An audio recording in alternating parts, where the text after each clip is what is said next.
opening operations and onwards. We're hoping that you could help us monitor school supplies, ensure security, and manage traffic at the local level. The PFP to work with schools for fire safety inspections, encourage LGUs to ensure safety of students, like provide pedestrian lanes. And for the DOH, we're hoping that you could help us in the dissemination of child safety tips and measures to avoid diseases occurring and commonly transmitted in schools, including tips on food safety. Undertake measures to prevent an outbreak of any communicable disease in schools. Establish open lines for reporting cases of communicable diseases like dengue. For the DPWH, we're hoping that you could help us fast-track school building construction or repair of all potholes and clearing of all obstructions along national roads leading to different schools in the province, cleaning and declogging of line canals along national roads, repainting of pedestrian crossings in front of schools, and probably removal of unsafe billboards or signages located within the vicinity of the schools. For the DTI, I hope you can help us in monitoring prices of school supplies, ensure stability of prices, monitor availability of supplies, ensure that school supplies sold are safe for children, and probably make a descuento paraban for discounted school supplies. I think DTI is doing this annually. For the DOTC, accessibility and availability of public transportation, safety of students in public transport systems, provide assistance to students, pedestrians going to and from school, and very importantly, monitor implementation of the 20% fare discounts for students and students with disabilities. For the PIA, we're hoping that you can help us through concerted information dissemination among government agencies and public assistance for viewers and listeners.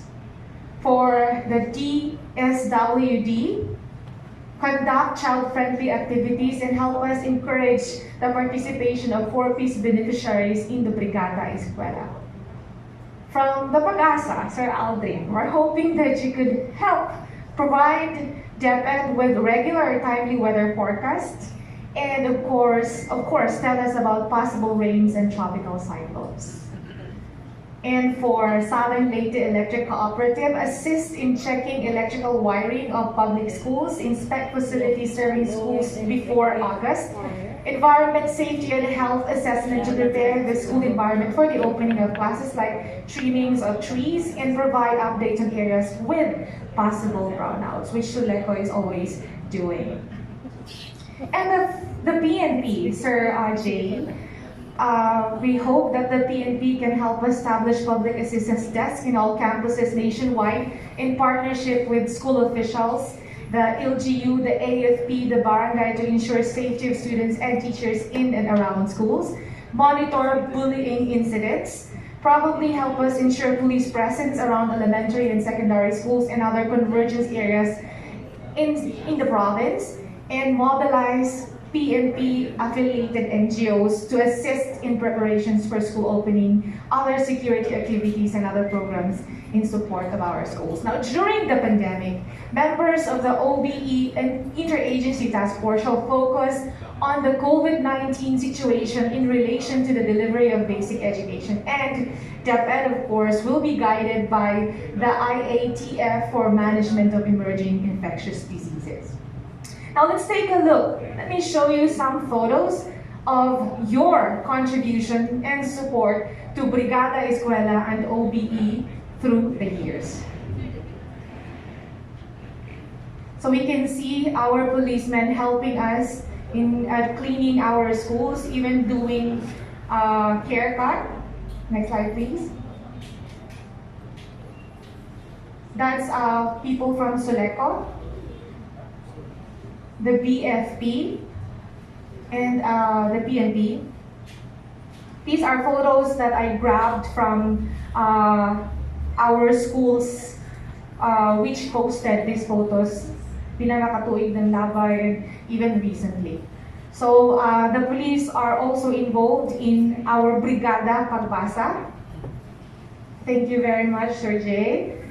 And our previous OBE-IATF Convergence meetings that you can see. 2016, 2017, 2018, we stopped 2020 and 2021 because of the pandemic. We did it online. And recently, our 2022 Regional Brigada Eskwela kicked off at Macrohon Central Elementary School last August 9. So I'd like to leave you with this quote from Mother Teresa, and I quote, "I can do things you cannot. You can do things I cannot. Together, we can do great things," unquote. Thank you.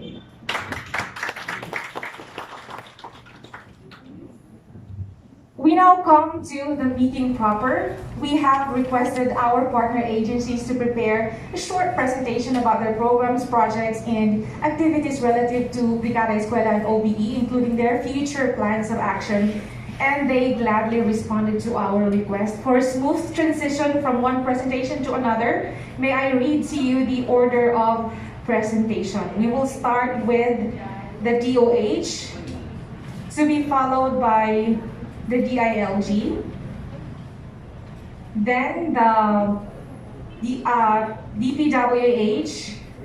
After the DPWH, we shall have the SLPPO, and then the BFP, to be followed by DTI, and Pag-asa. The last is the presentation from Soleco. May we also request someone from our TWG to get the report files from the speakers ahead of time to hasten the presentation flow.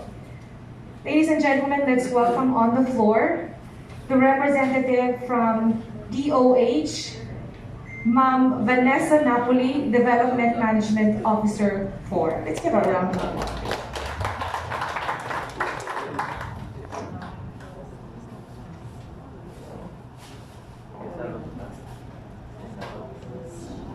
So, hello, good morning everyone. Good morning. Morning. So, are we ready for Balik Eskwela na? Yes. Ready? So, in lieu of Dr. Leticia Tan, who is attending an equally important activity today, so I'm here to discuss a short presentation for the Oplan Balik Eskwela 2022. So, kapit bisig para sa mas ligtas na balik-aral. So, we have been in the pandemic 2019 and 2020. So, we tried to go back to school face-to-face 2021, but it was not feasible. It is because siguro na ang atong vaccination coverage during that time would not warrant the opening of classes. Hope for this year that we will be successful in reopening our classes. So last August 15, the Department of Health together with the DepEd launched the Safe Learning Spaces via the Oplan Balik Eskwela. So, short presentation lang for next anak. So, pwede din ako magamit siguro po niyo. So, our goal is really for the safe reopening of classes through a whole of government approach. So, whole of government approach would not only be for the public sector, but also for the private sector, and especially for our parents also. Next one. So, they launched the Safe Learning Spaces. So, the Department of Health also insisted the vaccination plus adherence to the minimum health protocols are the best way to be safe from the threat of COVID-19. So the plan of DepEd and DOH is to come up with a joint memorandum on vaccination and health protocols for safe in-person learning, where provisions on counseling and mobile vaccination in schools will be specified. Siguro if nakita ninyo ron, kami nagajud ang mga ito sa mga offices. I don't know if nakakuan mo nga kami na jud ang mga to sa mga offices just to give vaccinations. So I will discuss later kung ano na siya. nga nahitabo. So ways to do it, number one is increasing vaccination coverage among teachers and learners. So I don't know if we have data on the how many teachers were vaccinated first dose, second dose, and booster doses. So wala tayong data, pero naa tayong data dire for the learners 5 to 11 and 12 to 17. So number two, they will propose a staggered lunch breaks. Kaya dili man pwede nga magdungan ng mga bata maniud to. They will be removing their mask and eating. So, Bawal. ang COVID is... Siguro basig nakaingon magwa na yung COVID, pero COVID is still here. Bita. So, number three, proper ventilation of schools and campuses. So, di ko anong taang kanang mga air-conditioned rooms, dili na gikuan, dili gi-suggest. Then next, ma'am, napaikapay. Availability of sanitary materials on all schools and grounds. Siguro na naman ni previous years, alcohols, face masks were given. So I will just give you a walkthrough sa atong COVID-19 cases. Siguro dili na interesting as sa una, no? Nga murag mahadlok ta ni tan-aw nga pila naman ang COVID cases, pila naman. So, at least I will give you August 16 nga data. So, we only have, cumulatively, since 2020 nga first case na to, until August 16, we have now 6,215 cases. But for the August 16 date, wala tayong newly confirmed cases. But we have still active cases na 7 kabuo. And 5,941 recovery, which is 95.59%, and mortalities na 4.30%. And mind you, those active cases are learners ni sila. Uy.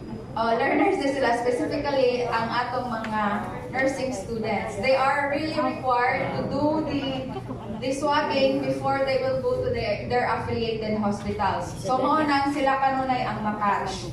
So even though nga they are vaccinated first dose, second dose, the transmission is still there. Pero dili na laman na pagrabe ang effect. The severity is not dili na pareho compared sa unvaccinated. And mind you, ang atong 4.30% na mortality rate accounts for those vulnerable groups na mga 60 and above, and also the immunocompromised, those having mga comorbidities. So, we also have learners nga may mga comorbidities. So, mga nang gi-require dyan na to ang COVID vaccination. Sige ma'am, next ma'am. So, for the vaccination coverage, so, for us to have the herd immunity, 70% supposedly for the total population should be vaccinated. So, ay problema. Kay fully vaccinated na to is 89.25%. So, ang vaccinated the first dose is 97.39%. But, kung tanaw na to, naapagad dire ang unvaccinated individuals. So, 8,291. And also, the booster doses administered is gamay pa compared sa atong mga... Kaya nahuman na tingali sa first dose, second dose. Wala naman yung nagpa-booster. So wala na yung nagpa-booster. So, mind you, why is it very important na mag-booster doses? Kaya, I don't know if tanan ba ta rin nagpa-booster dose na? 2 booster doses na? Oh, very good. Because, why do we need to have the booster doses? So, number one, ang atong immunocompromised children should have the booster doses. Not only children, but also katong mga nagdialysis bitaw ng mga pasyente, mga cancer patients, and those having ng mga immune-compromised ng mga sakit. So, kinahanglan sila booster dose. And also, mind you nga, ang atong vaccination, wala pa ning abot sa 4 and below. So we have still the vulnerable groups nga 4 and below. The age tag, wala pa sila ning kuan na pwede na ang 4 and below. So naapatay mga population nga wala pa vaccination. And also, another thing is it is not 100% na ang first 2 doses will really protect us all throughout the year. So maunang, we need the booster doses. And also, there is also what we call vaccine inequities. So, luckily for the Philippines, daghanta of vaccines. For other countries, they do not have that kind of quantity sa vaccine. So, ang ilang vaccine coverage is only naara sa 50% and below. So, what will happen? Okay na ta, ang diri sa ato, pero dili mamatay-matay ang COVID vaccine because in some areas of the world, naapa din po mga unvaccinated. So that's why we need the booster doses. So, madyo na naman kay kanang supportive mo tanan, nagpa-booster dose mo. So for the, sige ma'am, ano ba ang mga brand ng mga bakuna ang ibigay sa mga bata? So, we are, nag-vaccinate na ta sa 5 to 11, 12 to 17. And last August 16, August 15, nag-launch na nga pwede na mag-booster dose for 12 to 17. I don't know if there is a memo from DepEd, basta kay last sa UHC dito sa Maasin City, natin nga may kay daghan kaadjong 12 to 17 years old ang nagpabakuna because daw required before enrollment. I don't know if it is true, but at least nalipay may kay daghang nagpabakuna 12 to 17 years old, booster dose. Sige ma'am. So, and before anything else, we were given directives from presidential, one is the 100-day presidential directives ni Bongbong Marcos. Siguro nakakuan mo, nakakita mo sa Facebook na hashtag Pinas Lakas.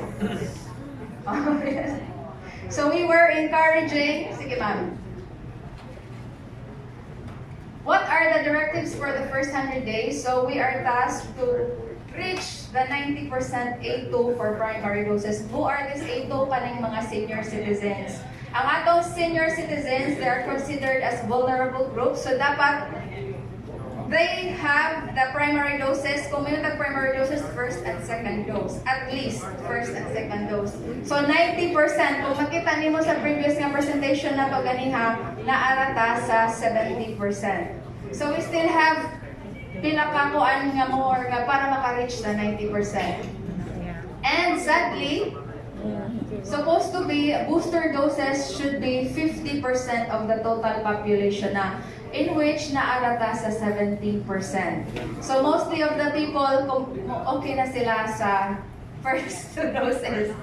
Oo. Then, during the, diri man si kanang VP Sarah, she was explaining that it is not mandatory to have booster doses. Yes, it is not mandatory to have booster doses, but we sa Department of Health, as the Word of Health, so nakita na mo nga it is necessary. So it is up to you nga magpabakuna or dili. We were given these directives 100 days from July 26 to October 8. Hope the DepEd and the other interagency task force can help us to reach this mga targets na mo ka 90% and 50% for the booster doses. Sige ma'am, next. So, mag-skip na lang po sa video ma'am, diretso na lang po sa... So another health concern for us is for the dengue status for the province of Southern Leyte. So it is quite alarming nga daghan na gajud ang dengue cases. Wa pa ganing nagsugod ang school. So how much more kung magsugod na ang schools? So giving you the Monisija ang number of cases, we have reached to 1,075 for January to up to August 17, morbidity week 32, August 17. So 1,075 ni si Ja kabuok. So we have reached more than the epidemic threshold. So for how many years? Gamay ra gajud na si Ja. Karon ning abot na si Ja og 1,075. And in most areas, ang kaning nga concern is St. Bernard and San Juan. Mao ni si Ja ang pinakagrabe nga O tanaw na to, ang San Juan and St. Bernard is adjacent sila sa usa-usa. So siguro ang mga lamok nagbalhinay. Oo. Pero it is quite explainable because we have nagkuan mata na Typhoon Odette. So for the case of San Juan, daghan ko nung mga bay nga guba nga wala na limpyuhan. So ang mga bawol dito nga wala na tapunan, gibahayan og mga kiti-kiti.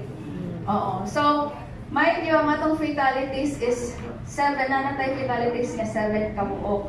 So 3 from Maasin City, 1 from Liloan, 1 from Padre Burgos, and 1 from San Juan. And naatay teacher ani nga fatality.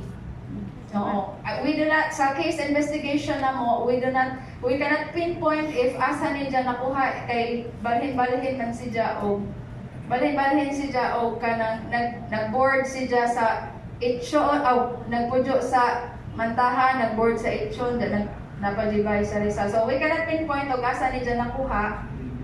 But one of this is a teacher. So next month. So, just a little kuan lang for the, para mahibang